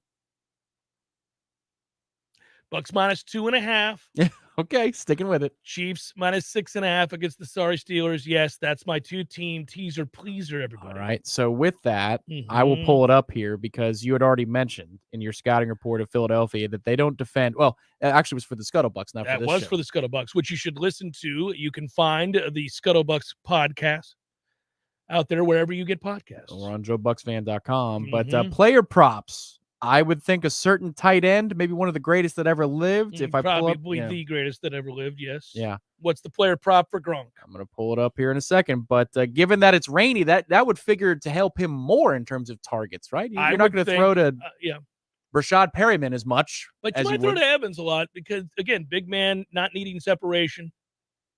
All right. Unfortunately, it looks like they don't have those out yet. Well, That's what are sad. we doing? Those props got to be ready to roll, baby. I'll give you one on the money line. You guys want to sprinkle some pizza money, everybody? Let's gather around, sprinkle a little pizza money. Stupid Cardinals screwed me last week. I had Detroit over Green Bay on the money line. I had, what was it that I needed? I had the plus money for Baltimore. They got it, even though they lost the game on a field goal. I had the plus. And then the other one was Arizona. All Arizona had to do was win. No, lose to the Seahawks. Get the hell out of here. So I have the number on Gronk. It's a juicy one. Mm-hmm. Do you want to save it for the end? No, go ahead. Let's throw it out here now. All right. So his receiving total, you want to take a guess? Over, under? 65. 55.5. Over. That seems quite easy, doesn't it? I'm going to go over in the first half. Yeah. Pizza money sprinkle, 49ers +140 on the money line. Okay. All right. Little pizza money sprinkle. I see you working. Yeah, pizza money sprinkle there. A lot of pressure on the Cowboys. If it's a sprinkle, can you call it a pizza money topping or a pizza topping? A little pizza topping. Yeah, Here you go. A little something. Yeah, okay, so I like it. I gotta get. I'm coming around on some college basketball plays, and I'll put them on the college sports book. I'm gonna have a few for. I'm gonna have 2 today, and then I think maybe 2 tomorrow. I'm double checking this, but I should have done last night because I had Virginia, and I gave the point and a half, and they covered by a half point. Here's an interesting one for you. Again, knowing what you know about how Philadelphia covers over the middle of the field, specifically the They're tight not real end. good, yeah. Cameron Braid is 15.5 over under. Tom trusts 84 now. He likes him. Yeah, I like him. Okay. That's a tougher one. I feel like Braid's going to have 2 catches for about 15 yards. Maybe a bailout catch. Here's another interesting one for you. Jamar Chase. You want to guess what his number would be against the Las Vegas Raiders? The problem is the weather, cold. I don't know, man. 70? 69.5. Boom. You said a great number. Look at your boy. That's impressive. Yeah. How about Travis Kelce against the Steelers? Oh, well, that's a little bit more difficult. I'll put him at 63. 68.5. Okay. So you like the under? I do. Wow. They'll concentrate on him. All right. I don't have any other juicy ones on the receivers. They'll concentrate him. I'm going to go under there. That's initial impressions. I'm just going under there. I am. Jalen Hurts rushing yards. What would you put that at? Oh, well, I mean, the only way the Eagles can win the game is for that dude to run wild. How healthy is he? I think healthy enough to practice this week. Well, I just need him to remain somewhat hobbled. I don't need him at full go. What was that number? Oh, you're asking me? I am. 50. 49.5. Look at your boy. Nike. I am on it, baby. That's impressive. Well, I mean, if you just think about it for a second, if they're going to win, he's going to rush for over 49.5 yards if they're going to win. So how about Josh Allen against the Patriots? Now, that's a really cold weather. We know what the weather is in that game. It's going to be gonna ice bowl. Run his ass off. All right. What do you think the number is? I mean, again, they're going to be conservative because meaning the quarterback runs will be, I think, a heavy part of what Buffalo does here. I'll put that number at 54. 39.5. I'm going over. All right. Yeah, I'm going over there. I do think it's tough sledding for all involved in that game. You know, I like Buffalo to win that game, but I will tell you, it's not a game I'm going to bet because I think both defenses are going to get a lot of stops. And I want no part of a 3 or a 4 point spread in a game played in that kind of inclement weather. I have no desire to sit there and bet that somebody's going to cover that. I could see this game being like 16-13, 17-14 or something like that. There's a lot of that out there. I think the race to 20 or 24 is live in most games this weekend. A director says, as he's an Eagles fan, that Jalen Hurts is a full go. I think he's ready to go. And 49.5. Did I say that number? But it's 49.5 rushing yards for Jalen Hurts in the prop. Yeah, and I said 50, and that's right. Yeah, that's right. That's why I never said it, because you nailed it. Yeah, I did. I've been known to do that with these props. Anything gambling related. Call you Prop Jeff. That's a weird. There's nothing to it. There's a lot of weird. It's a weird game. A lot of weird games this weekend. Whenever you get into the playoffs, if there's one game, and now watch, I'll miss this completely. But you have to feel like the Chiefs are just going to beat the brakes. I mean, right? I mean, that game should not be competitive. Well, yeah, I don't know that, the Chiefs are going to drop 40, but I don't think they're going to give up 14. I don't think that defense has been really good. Yeah. Well, save for the game against Cincinnati. But that was Jamar Chase single-handedly. I mean, Burrow puts it up there, and Jamar Chase goes and wins 50-50 after 50-50, and then one of the touchdowns was like a 10-yard in. He turns into a 70-yard touchdown. Yeah, was a superstar doing freaky things. It was. Do you know, if you wanted to, and I always do the futures, and it's Redemption Thursday, so yes, we're gambling heavy today, and I really didn't begin the show this way, but how good do you think? So if you're chasing value, it's not bad to put a little pizza on the Chiefs. You're getting plus 425 for the Chiefs to win a Super Bowl. That's good value, man. I mean, they look as complete as any team that's in the field right now. I mean, yeah, that's a pretty good bet. I'll give you another sneaky good bet. Oddly, but just because of the value, because I don't think they'll win the Super Bowl. But you can get the Bills at plus 800 to win the Super Bowl. Plus 800, Tom? I mean, they're a good team. Right, they're not, I mean. Yeah, 8-1, and the field's 14. Yeah. I mean, come on. Yeah. That's. How many real contenders do you think there are, for the Super Bowl? 5? To win the Super Bowl. Yeah. Because that'll tell you the value of this bet. It tells you there's a 1 in 8 chance. Yeah. Who do I think can win the Super Bowl? Mm-hmm. Okay, I think the Chiefs can win the Super Bowl. The Packers can win the Super Bowl. The Bucs can win the Super Bowl. I think, okay, now again, we're going to start stretching the odds here. I actually think Cincinnati could win the Super Bowl. I agree. I think. But they need to get through this week. It's funny because they could get dismissed by 7 o'clock on Saturday. This is playoffs, man. And it wouldn't be a shocker. I almost want to do this. But you don't believe the Raiders could win the Super Bowl. The Raiders could win this weekend, but not win the Super Bowl. The Raiders cannot win the Super Bowl. Right. I don't think this is weird for me to say, but I don't think the 49ers can win the Super Bowl with Garoppolo. You're asking him to play 4 really good games. Yeah, I don't think he can. I can understand I don't the think he logic can. there. Yeah. I mean, I like everything else about him, but I don't think he can. I don't think the Patriots can win the Super Bowl. You don't think so? I don't know. No, I don't think so. No. I don't think the Cardinals can win the Super Bowl, but I think the Rams could win the Super Bowl. The Rams could. There's potential at all times with the Rams. The Cowboys could win the Super Bowl. they got to win this game, and I'm actually picking against them. But the Cowboys could win the Super Bowl. You could make an argument against the Rams pretty convincingly, though, kind of like the 49ers. Because of you the think Stafford's interceptions? going to play 4, really good games in a row? Probably not. They're on that line. They're right on the edge. I'd put the Cowboys ahead of the Rams in terms of likelihood to win the Super Bowl. Like teams I would count in the club. Here's where the Cowboys are in the club more than the Rams are in the club. So, I think. so the hardest team to gauge, because we don't think the Cardinals can win the Super Bowl. I don't think the Patriots can win the Super Bowl. I don't think the 49ers can win the Super Bowl. How about the Steelers? No, God, no. They definitely cannot win the Super Bowl. It's offending that they're in the playoffs. The Eagles? No, cannot win. No, right, God, all right. no. All right, so we've done the deed here. The Bucs can win the Super Bowl. The Chiefs can win the Super Bowl. The Bengals can win the Super Bowl. I think the Bills are the last team in the club. All right. They could win the Super Bowl. I don't think they will, but they could win the Super Bowl. I'd put Dallas in the club. I think Dallas is in the club, so too. that's 5. Bengals are in the club. Bills are in the club. How about Cowboys, Tennessee? We haven't Bucs, mentioned the Packers. number 1 seed in the AFC. No chance. Really? No chance. Now that's interesting No because Derrick chance. Henry will change the way you feel about that team. No chance. Okay. That team, they're all right.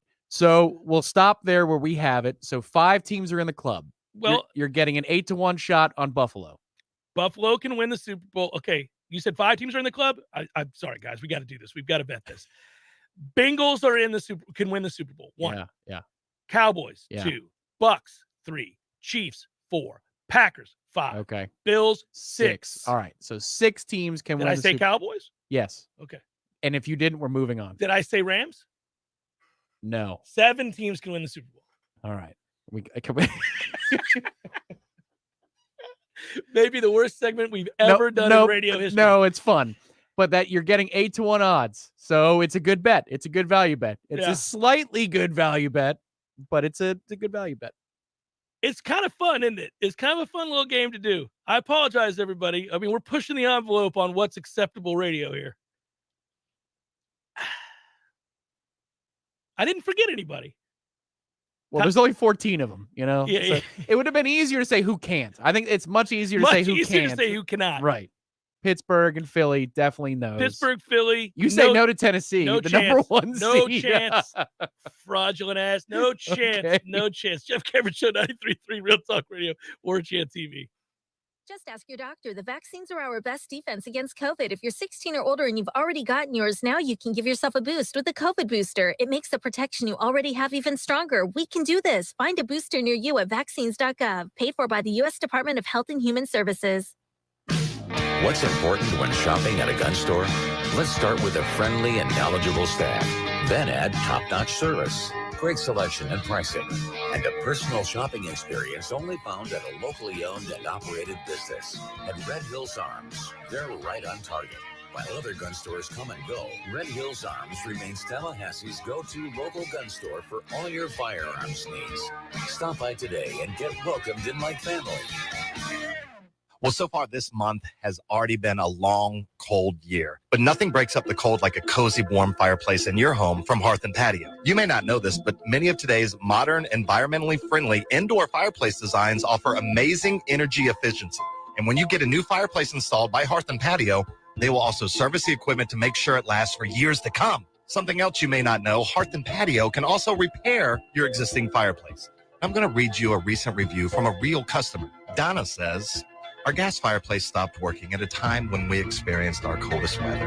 I called other companies, but the earliest they could send someone out was 10 days. Then I called Hearth & Patio, and they had a technician at my house the next day. He not only was friendly, he fixed the problem and never tried to sell me something I did not need. It was so refreshing. I would not hesitate to call Hearth & Patio again. So the moral of the story is, when you need a fireplace repaired, replaced, or installed, just call Hearth & Patio at 727-4282 or find them online at hearthpatiotallahassee.com. Let's take a minute to imagine all the things you can accomplish with help from Southeast Portable Buildings. Are you a hoarder? Hoard some more. Get a storage shed. Mother-in-law moving in with you? Put her in a shed out back.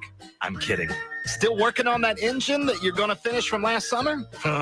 Move it out to a new workspace with Southeast Portable Buildings. From she sheds and man caves to repair shops and trophy rooms, the possibilities are only limited to your imagination. Visit Southeast Portable Buildings today. Siri, tell me a joke. The past, present, and future walk into a bar. It was tense. All jokes aside, the trained professionals at Mac & More Systems are serious about Apple products. For all your Mac repairs, call Mac & More Systems at 894-3622. 894-3622.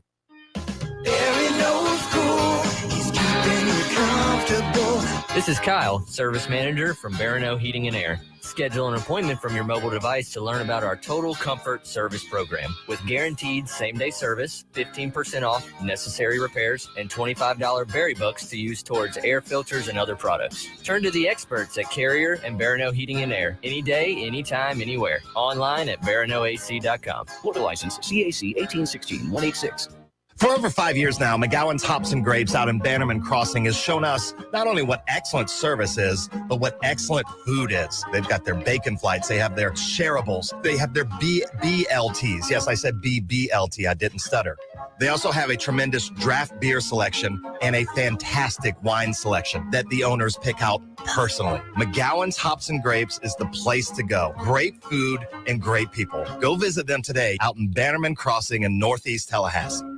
We all want more energy, more strength, more results. Well, welcome to Orange Theory Fitness as you take a step towards feeling more alive today. Backed by science, Orange Theory's heart rate monitored workout is scientifically designed to keep heart rates in a target zone, spiking metabolism and increasing energy. Orange Theory Fitness is a one-of-a-kind group personal training workout resulting in more energy, visible toning, and extra calorie burn for up to 36 hours. Experience a more vibrant life today with Orange Theory Fitness. To find out more, go to orangetheoryfitness.com.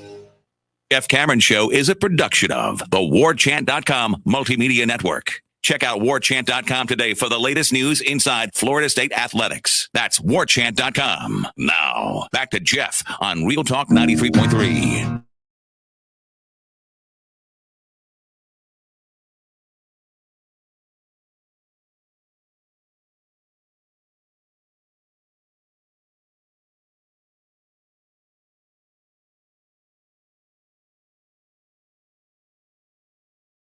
Have to pay an additional $10,000 plus to remove your newly installed panels to have a new roof put on. Benefit to replacing your roof at the same time you have solar panels installed. There are opportunities for tax credits too, guys. In addition, you want to make sure your roof can handle the weight of solar panels and that your roof will not need to be repaired or replaced. So there you go. Good stuff there. More information if you want to find out about that on T-Spark's website, T-Spark Roofing and Construction. Best in the business. There you go. Players with the most to prove this postseason. I'm gonna go with Stafford. Josh Allen. It's gonna be under 10 degrees at kickoff in that game. Yeah, but just beating the Patriots, it could be 12 for 17 for $120. But if you win that game, that adds to the ledger. Remember, for them, it was Super Bowl or bust all offseason because they had gotten to the AFC Championship game, and they didn't look ready. So they need to look a little bit more polished. Let me ask you this. This is a fun question, too, because you can argue there's a difference between pressure and most to prove. Dak is under a tremendous amount of pressure. The Cowboys seem to be in the most evenly matched game of the first round of the playoffs, and it is Super Bowl or bust. Jerry Jones is nearly dead. He's 80 years old, looks worse every time I see him. I'm not sure how many of these postseason runs he's got left in him. Desperate to win it. That's a good team, real good team. We put him in the club. But that matchup, that game, the Cowboys have been weird. They either look really good or terrible. It's just a strange deal with their offense. I like their defense. But I don't know. I mean, I might be leaning more towards in the most to prove category. Like Dak's got to get a win in the playoffs. Jimmy G. Well, he's been to a Super Bowl and he played pretty well, and they should have won it. I don't know that he has that to prove because the expectations are lower on him. They are, but he might be able to keep his job in San Francisco. Yeah. Let's say they show out after they're down 17-0 in Week 18 of the regular season. They come back, they beat the Rams, and then they make a run to the NFC Championship game or the Super Bowl, whatever it is, and he is largely a reason that they do so. Now the whole conversation all offseason where people are snickering at Jimmy G saying, Trey Lance is taking your job, you're done. Now it becomes really interesting, and it becomes fiery, I'm sure, in the front office. Yeah. I got a fun I think this is a fun angle to take. So if you're taking quarterbacks that you don't worry about, if you just say, okay, I set it and forget it. I mean, they may or may not play well, but I'm not worried about them. I trust them. They won't be the reason we lose the game. You're going to say Tom Brady and Aaron Rodgers in some order, right? Probably. I'd go Rodgers ahead of Brady in that regard because Brady does have lulls in a way that Rodgers does not right now. Yeah. And you'd probably say Patrick Mahomes right there in that list. Correct. Okay, so those three guys would be number 1, 2, 3 in some order on everybody's list that you trust the most not to lose you the game. They may lose for other reasons. Is Joe Burrow 4th? Because I think the answer is yes. Maybe. Being a fantasy owner of Joe Burrow all season long, this late season surge is a lot of fun, but it was not the story of his entire year. Well, because they're imperfect and they don't always block it up. So there are a lot of things that affect him more than some of these other guys because they're not as complete a team yet. But in terms of his play, like, we don't think for a second that dude's scared of anything. No. Absolutely like, he's not worried about this game in the way that a lot of rookies are when they're thrown into the fire of a playoff game for the first time in their career. Like that guy doesn't care at all. His attitude is like Dalvin's when Dalvin has the football in his hands. He's not worried about the linebacker in front of him. Because he's looking at things. He's looking at the safety. Yeah, right. That's Joe Burrow. He's not. Yeah, he's looking for higher heights. I just think it's interesting that in a postseason where you have a lot of experienced players at obviously the most important position, that guy Joe Burrow might end up being in the top 5 or 4 even players that you trust at the most important position on the field, and he's making his first playoff start. You trust him more than Mac Jones. You probably trust him more than Kyler Murray. Do you trust him more than Josh Allen? Do you trust him? That's close. That's close. Different players. Very different players. I think it's fascinating. Trust him more than Jalen Hurts? Yes. Trust him more than Big Ben? Yes. Dak? That's a close one. The fact that it's close, though, speaks volumes, doesn't it? Because Dak's not a bad player. No, Dak's a good player. Yeah. I'm trying to think who's the guy you trust the least? Jalen Hurts? Mm-mm. No, because they have an identity. They won't put it in his hands. They've got an identity, and then they'll let him run around. Let him run around. Yeah. So in a way, he's much more dangerous than Big Jimmy Ben. Garoppolo is who you trust the least, or Big Ben. Oh well, yeah. See, I forget they made the playoffs. He will be the reason they lose. Well, just overall ineptitude, I think. Yeah, they don't know what they are. Their O-line's not great. It's kind of, again, this would be a hell of a compliment once again, because I don't know how they got there. So whenever we talk about coaches, you gotta doff the cap, man, because Mike Tomlin got that team to the playoffs. I mean, damn it, man. Yeah. They are not a good football team. That tie with the Lions was a big deal. I mean, got him in. Mike Tomlin got that team into the damn playoffs.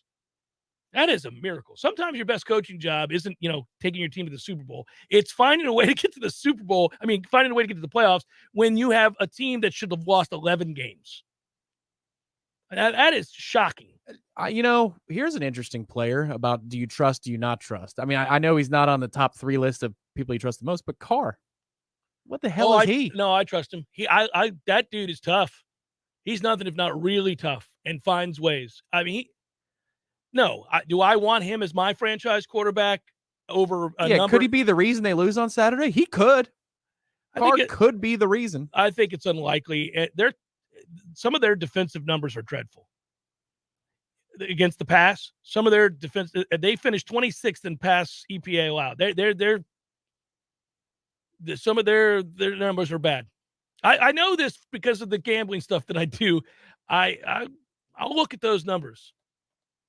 Well, okay. So who is the biggest? We'll call it the 2 true outcomes: boom or bust, rather than the walk in baseball, right? So you scratch that home run or strikeout. Mm-hmm. Stafford, right? He is boom or bust. He could throw for 5 bills on Monday night. Wouldn't shock you. He could throw for 5 picks on Monday night. Wouldn't shock you. He's got freaking weapons. He's got weapons. And Cam Akers continues to get healthy. That's fun. I'm just happy for him. Somebody pointed out on NFL Twitter, somebody that I follow that covers the league, they said, have we just reached a place now with medical science and the advancements, especially sports specific, where there's no such thing as a season-ending injury unless you have, you broke your neck? Because people rupture their Achilles and they're like, maybe back for week 15. You're like, what? torn ACLs, MCLs, blew out everything about the knee. It's all done. Could be back for the playoffs. Like, what? Nobody's out for good ever anymore. I'm not saying it's a bad thing. It's just there are certain injuries over the years that you automatically aligned with. You'll see them next year. Not anymore, man.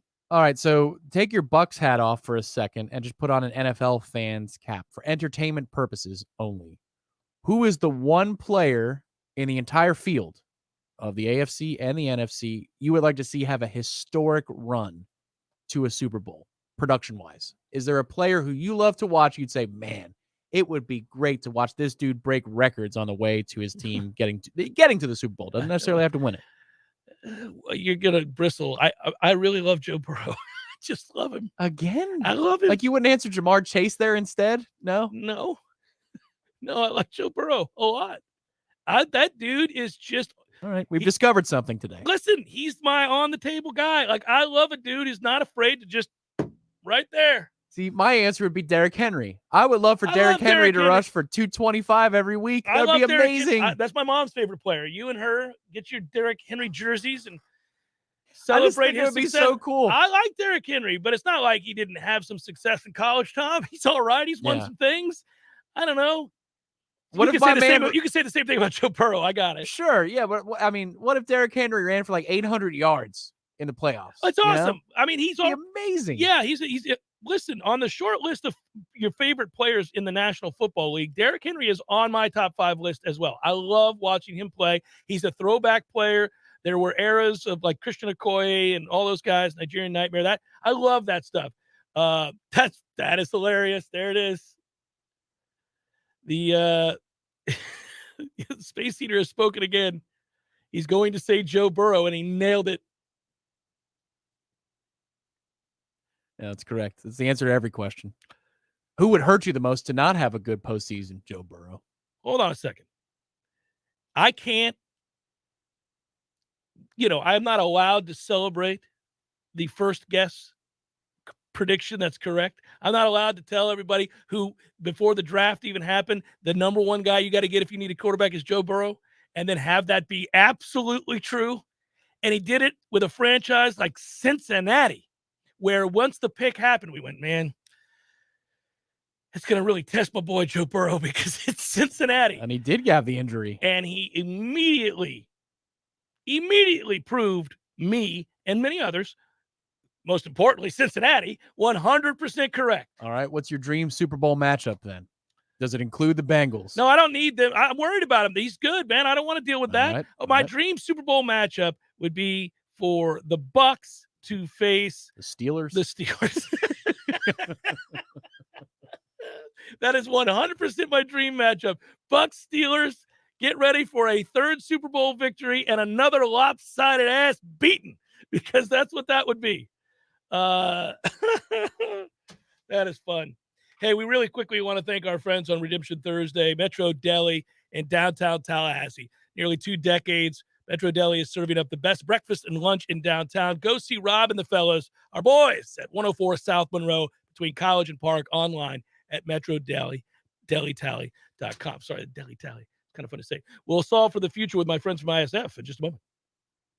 Your local news now. As the search for Tyler Henderson continues, he was last spotted early Wednesday morning near Meigs, Georgia. Henderson broke into a home near the area before the homeowner chased him into the wooded area with a shotgun. Henderson is accused of shooting 2 deputies early Tuesday morning. There is now a $10,000 reward for information leading to Henderson's arrest. Anyone with information is asked to contact the Georgia Bureau of Investigation tip line at 1-800-597-8477. A 19-year-old Tallahassee woman has died following a fatal crash that blocked lanes on I-10 eastbound Wednesday afternoon near Quincy by mile marker 172. A sedan being driven by the unidentified 19-year-old was traveling westbound on I-10 in the inside lane before it crossed the median onto the eastbound lanes, hitting a semi-truck pulling a trailer and then hitting an SUV before coming to a rest in the median. The passenger of the SUV, a 71-year-old man from Largo, Florida, sustained minor injuries. The drivers of the SUV and the semi-truck were not injured in the incident. This is Rachel Lene with your Real Talk 93.3 local news update, brought to you by McKenzie Systems, Tallahassee's go-to Mac store. Check them out online at McKenzie.com. This is meteorologist Paul Trombley with your Real Talk 93.3 weather update. Mainly clear skies this afternoon with highs around 64. West winds 5 to 10 miles per hour. Lows around 42 tonight. Clear skies and quiet. Clear skies again tomorrow. High of 63. Mid-60s Saturday with a chance for scattered showers. Cooler Sunday with highs in the upper 50s and storms possible. This report is brought to you by the Lawn Johns. For all your landscaping and lawn care needs, visit thelawnjohns.com. Right now, 63. This is Dr. James Ryan Finn from Finn Chiropractic. The number one myth about chiropractic is you don't have to take care of your spine until it hurts. Most patients come in with symptoms, neck pain, back pain, headaches. Those are not the cause of your problem. That's the result of your problem. So unmask the cause of your problem at Finn Chiropractic through the Phenomenal Health Examination. So if you're a loved one or having neck pain, back pain, or headaches, don't mask the symptom, unmask the cause at Finn Chiropractic, because your chiropractor loves you and there's nothing you can do about it. There's fun to be had every night at the Corner Pocket. Take home prizes on Trivia Tuesdays and Beer Bingo Thursdays. And kickstart your weekend with Martini Fridays. Plus happy hour runs every weekday and game day specials every time the Noles take the field. Watch all the best games at the Corner Pocket's Vegas Wall, featuring 560 inches of flat screen TV heaven. Oh, really? The best food, the best drinks, and the best place to watch all the games. Tallahassee loves the Corner Pocket. Here's what you missed on the Greg Tish Show. Charlie Crist, he's running for governor. To mention the governor, I'm tired of it. I'm sick of it. And we see it in presidential. We see it all the time. It's the new norm. We even saw it in local that it should be. It's like, hey, I'm running for this local seat. Do you understand? I heard a statistic that like half of our population reads at like an 8th grade level. And what is the other 2/3 rate? That means almost half the. You're right. The Greg Tish Show, Monday through Friday, 6 to 9 a.m., only on Real Talk 93.3. The Jeff Cameron Show, brought to you by Orange Theory Fitness. 2 Tallahassee locations, Midtown on Thomasville Road and Northside in the Village Common Shopping Center. Online at orangetheoryfitness.com.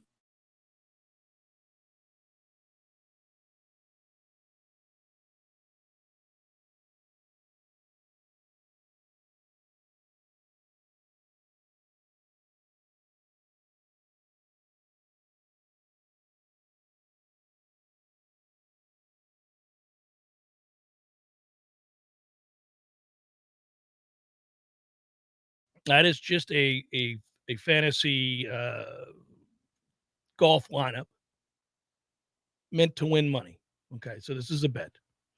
And I mentioned it on the air yesterday. I gave some names out of people, because we're back in the business every week with these tournaments, of picking up teams for your DraftKings. I shouldn't say their name because they don't sponsor me, but they should.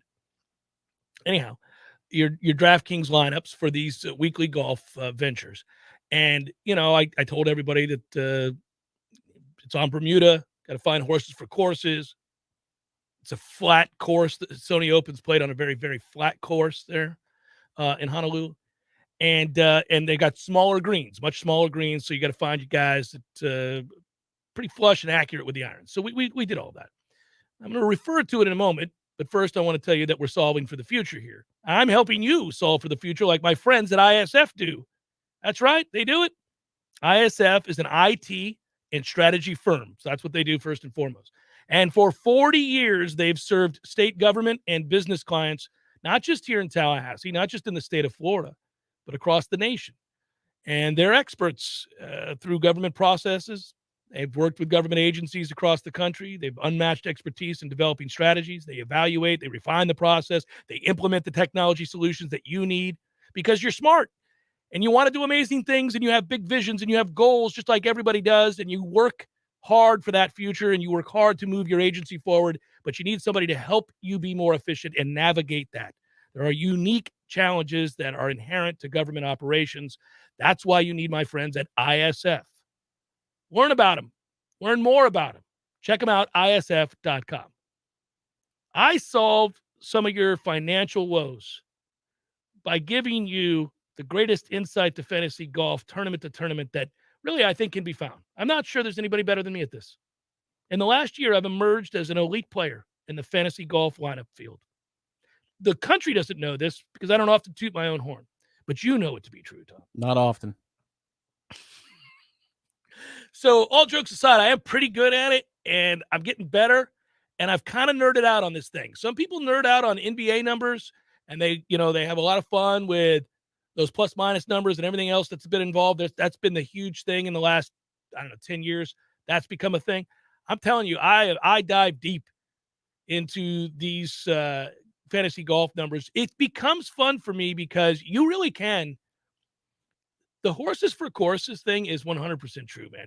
Guys don't win away from their comfort zone. They just don't. It is very rare. Even your best players, and I'm talking about Tiger Woods, you name it right now. He's no longer that. They have places where they win repeatedly. They'll win 6 or 7 times at the same course, right? And then they'll maybe have a rando. If you're one of the greatest of all times, I know this is very specific to Tiger Woods, a rando. They may have a random win somewhere that they never finish in the top 10 again. That is very rare, but it does happen if you're one of the all-time great players. All-time great players may just run into a week where they make everything. They'll miss putts, and therefore they'll steal a win that they wouldn't otherwise normally get because it's on a surface that they don't like. That can sometimes happen. But most of the time, guys tend to win, and there's a special blueprint for what they do, whether they're ball strikers or they're great off the tee or they make a ton of putts, whatever it might be. All these guys, we're talking about the best in the world. All these guys obviously can do all of the things required of you in golf to play well, to shoot par or better. But very few can do it over the course of 4 days consistently unless they're on a place or at a place that fits their eye, is on the type of grass they grew up on, where they played on that style of course or that kind of grass. So they know how to read the greens. They understand this, all that stuff. And I'm simplifying it here. You can get really data driven and go really, really deep into this stuff. And there are really cool websites to utilize to find out. So I'm bragging a little bit here because yesterday before the tournament began, I said, hey, by the way, look at Tom Hoge. I mentioned him, and I mentioned Maverick McNeely. And you remember that. Tom Hoge is an all-time name. So think about this. Yeah, it is. But I said, look, I like Maverick McNeely. If you got to take a flyer on a guy, take a flyer on a Tom Hoge. This course fits him. And I wasn't going to get into the reasons why. And I didn't come up with that data. Somebody else did, but I read it.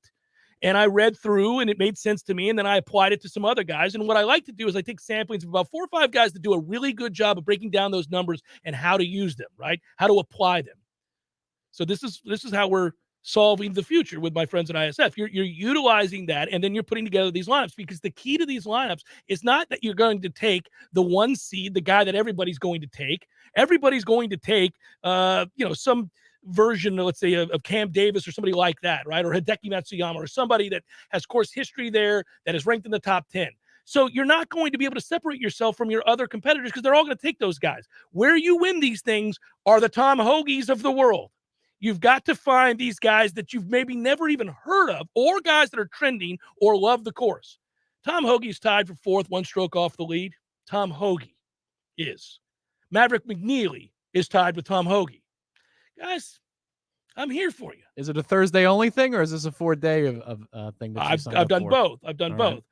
I'm going to clearly win the Thursday portion of this. I'm trying to win the whole thing, but there's different strategies for that. And someday, if you'd like me to divulge those in a different show, I will. But there you go. Just saying, guys, heads up. Trying to make you a little bit of money. Anybody else tell you to pick Tom Hoge? Very doubtful. ISF.com. Go check them out.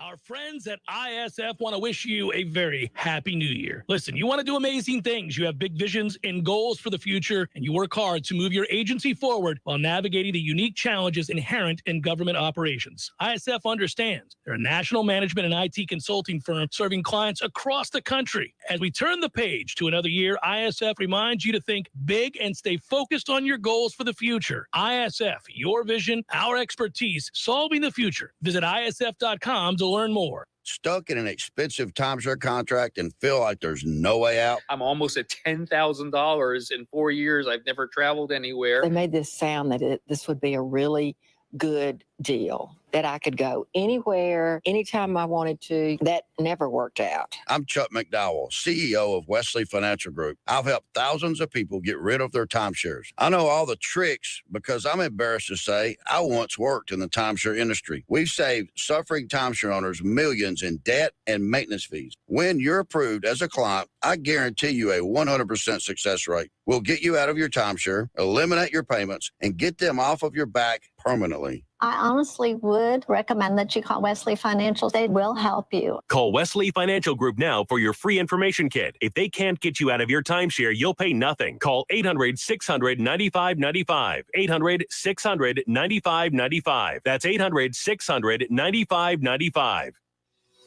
When you are approaching retirement, there are a lot of questions to answer. Do you have enough money to fund your income for life? How should you claim Social Security? And what's your plan for health care and long-term care? Pete Tyson and Preservation Financial Group are here to help you preserve your retirement. The team at Preservation Financial Group can help you get organized, guide you through critical retirement decisions, and create a comprehensive income plan designed around your needs. Don't leave your retirement to chance. It's crucial to understand and address relevant risk before you retire. To schedule a free, no-obligation consultation, reach out to Pete Tyson and Preservation Financial Group today. 850-523-6118. That's 850-523-6118. Or visit them online at preservationfinancialgroup.com. Live and living color and totally free. Subscribe to Warchant TV on YouTube, the digital home of Warchant.com. From the practice field to pregame and the phone calls afterwards, Warchant's YouTube channel is home to live programming like Seminole Headlines, Wake Up Warchant, The Jeff Cameron Show, as well as Trench Talk, a live Q&A with Noles offensive lineman Devontae Love-Taylor. Just search Warchant on YouTube and click or tap the subscribe button. That's it. It's totally free. Warchant TV on YouTube. Just another reason we're the ultimate Seminole sports source. The Jen Show brought to you by Orange Theory Fitness. 2 Tallahassee locations, Midtown on Thomasville Road and Northside in the Village Common Shopping Center. Online at orangetheoryfitness.com.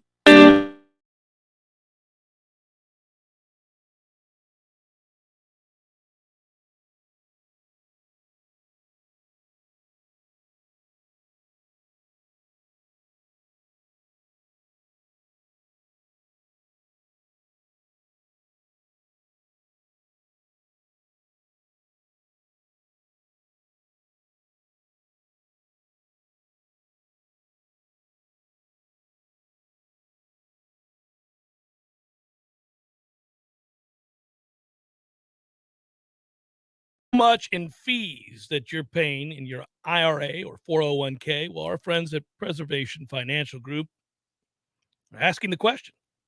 Do you have an IRA, 401k, or other investment accounts that you don't fully understand or know exactly how much in fees that you're paying? Did you know that some people are unknowingly and sometimes unnecessarily paying very high fees in their account? What's funny about life is that sometimes we'll do things like drive across town to save 10 cents per gallon on gas and then knowingly or unknowingly often pay thousands of dollars in fees in our IRA or 401k account. Our friend Pete Tyson with Preservation Financial Group recently sat down with a married couple who had $200,000, not $20,000, $200,000 in their IRA, and we're paying at 4%, $8,000 per year in fees. Maybe other investment options that may offer lower or even sometimes no fees at all. So why not get a free report that will show you exactly how much in fees that you're paying? All you got to do is call or text Pete Tyson at 850-523-6118. 850-523-6118. Ask Pete to give you an easy-to-read report detailing how much in fees that you're currently paying. There's no cost to you or obligation. That number, again, is 850-523-6118.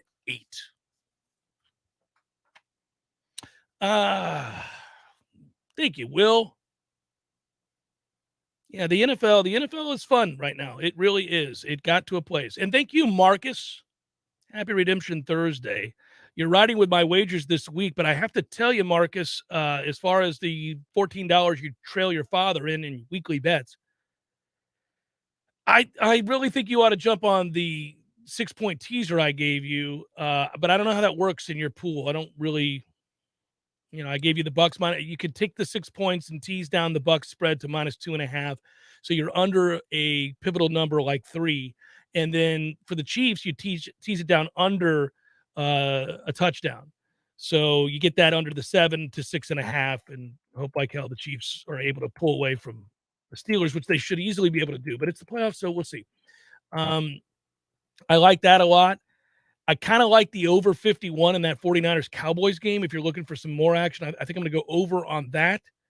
I have no play as far as the Cards Rams games go. That's a weird game. Same goes for Bengals Raiders. I like the Bengals, but is it 5.5 now? I'm not touching Patriots Bills because it's a blizzard. Well, I don't know if it's a blizzard, but it's one. It's going to be sub-zero. It's freezing. I don't know what's going to happen with that. It's hard. It's very difficult to. Much like their Monday Night Football game. Well, that was crazy. That weather was insane. So they had 2 of those type games this year. Well, remember that game? You had all the freezing rain and snow and the winds. Yeah, the first half, the winds were gusting between 25, 35 miles an hour. What are you going to do? It was very important for the Bills to rebound and win that second game against the Patriots. And the way that they did it, too, they looked like the much better team. I like them here, but I love weather being a factor in these games. I just never want it to be the factor. Like, I don't want something to be so. We've had games historically where, we had the fog bowl. You can't see. Nobody can see. You've had games that were played where the temperature's -10. Well, we're running on ice. What are we doing out here? This is not football. Like, that's not good. That just becomes fluky. You got games where you have 45-mile-per-hour winds, and again, at that point, entire elements of the game have been taken away. I don't need all that. Give me 13 with a little bit of snow. Okay, we can function. We can play this. We can do this. You can move around. Those benches are heated these days. Yeah, you can move around, and the snow's not that big a problem. It's not unlike playing a rain game. Okay, that's fine. Everybody can throw the ball in that. You can run the ball in that. You can play. Kickers can kick in that. You can do that. I just don't want things to be so over the top that major aspects of a team's strength are just taken away solely by the weather. Not a fan of that. It's like it's why I get so mad at the British Open. Great. I went out this morning. It was calm. My compatriot over here went out in the afternoon. It was windy, 10 degrees, and 40-mile-per-hour winds. Good luck with that. Bet you don't score. You're out of the tournament just like that. That's life. That's wrong. Life is wrong. Get used to it. Yeah, buck up and overcome those 38-mile-per-hour winds, pal. Life's not fair. What can I tell you? It's definitely not Get lucky fair. next year. If you're on the wrong end of the draw, it's definitely not Hey, we're on the right side of the draw. The time we grew up in, the time we live in, we did okay. Yeah. We got lucky with the draw. Yeah, we did. Okay. So, Marcus, good luck to you, man. I wish you well. I hope you were able to rise up. Get away. Did you see that the baseball negotiations have been renewed? Yeah. My guess is they'll push into February, right? Because that's the actual deadline. So they'll break down again, and people, Buster Olney, man, he has gotten bitter, and I don't blame him. Buster. I don't blame him. I love Buster, but he has gotten bitter. Don't you and say snarky. nary a bad word about Buster. Well, I'm not. I'm telling you the truth. It's Well, unfortunate. He's snarky because he's mad at the owners. He's mad at the players. He's mad at the greed. He's mad at all. He's mad at the game. What do? You're a lifer in baseball, and now you hate the sport Well, that you you're don't covering. hate the sport. Oh, he hates Major League I Baseball. don't think he does. He hates the politics of Major League Baseball. Here's the thing, and I'm talking about the stuff behind the scenes where both sides are posturing to get what they want. He hates that. I hate that. We all hate that. Everybody hates red tape. Nobody likes to deal with that. But we're not in a dissimilar position. I love college football. I love it a lot less right now, and it's a hard thing for me to accept. At least the games aren't boring, though. That's the problem with Major League Baseball, and Buster does not like that part of it either. So it's boring. It got better. They fixed some of the problems last year. They removed the sticky stuff, and the ball was put in play a lot more. Strikeouts went down. There was action on the base paths. You saw outcomes that didn't involve the true outcomes, right? So you saw that the sport is moving in the right direction in that regard. I think they'll make some other subtle changes regarding bullpens. They did some things there that was good. Robot umps. Come on. Okay, so we're getting there. Go. But I'm just telling you, it's this stuff off the field is crazy, and they absolutely obliterated the middle class in baseball. And I don't mean people, middle class in economically. I'm talking about the middle class baseball player is no more. Took 60 seconds. So director who's off site tells us that it already broke down, and Jeff Passan says spring training is now in peril. You couldn't just let me say what I needed to say. I'm sorry, Matthew. Oh, Matthew. Yeah, that's fine. You apologize, Matthew. I don't need to apologize for a thing. I could have just stuck my head in the weeds and moved on about my business, celebrating the fact that they were at least talking again. I don't like the sound of this. I don't like the idea that my frustrations with college football will now carry over to deep sadness, the potential of no baseball season. See, but here's where it's good, because you get the Florida man question. No, I don't think That's he's a going mock number draft one. question. I don't think he's going number one, But but I love that you put that out. That's the right train of thought.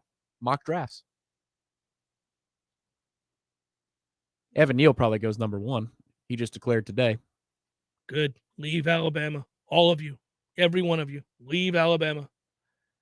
I want Nick to get so disgruntled by where college football is going that he just says, I've won everything there is to win. I'm taking it to the house. That could happen. And here's my theory on how it's going to go down. Nick is going to say goodbye sooner than later, meaning the next couple of years. I mean, it's around. We've talked about it. You've heard about it. It's around in a lot of circles. Down in Tampa, my friend, I'm like, how would you know this? Yeah. But yeah, no, there are whispers I think he's a year or two, and there are some who told me they think they wouldn't have been surprised if they had won on Monday night if he walked away.